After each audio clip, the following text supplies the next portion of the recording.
ყველა ასაკში შეუძლია ქალი მოიყვანოს და ოჯახი შექმნას. ყველა ასაკში 60 წლამდე, აი 60 წლამდე. ხო.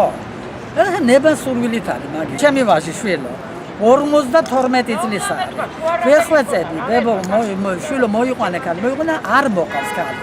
ოჯახი უნდა შექმნას ნამდვილად ახალგაზრდმა ასე რომ ვთქვათ 25 წლის ასაკში რადგან ჩამოყალიბებულები არიან უფრო და უფრო შეუძლიათ ოჯახზე ზრუნვა. ასაკს გასწორებული არ აქვს, გააჩნია ხოლმე თავის შემოსავალი და არ იყოს დამოკიდებული სხვაზე და ასაკი შეიძლება 40 წლის იყო და სხვაზე დამოკიდებული იყო და შეიძლება 20 წლის იყო და არ იყო დამოკიდებული. გააჩნია 25-დან 30.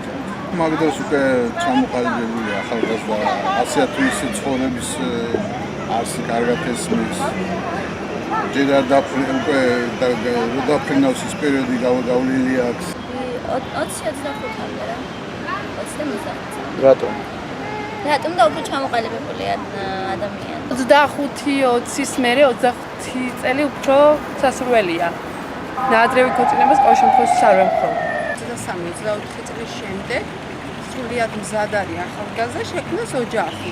მანამდე ძალიან ადრეულ ასაკში მეჩვენება და ხშირ შემთხვევაში არ ამართლებს. მე პირადად 17 ასაკში წამიყვანა ჩემმა მეუღლემ და არაჩვეულებრივი ურთიერთობა გქონდა, ამ ასაკმაც გაამართლა.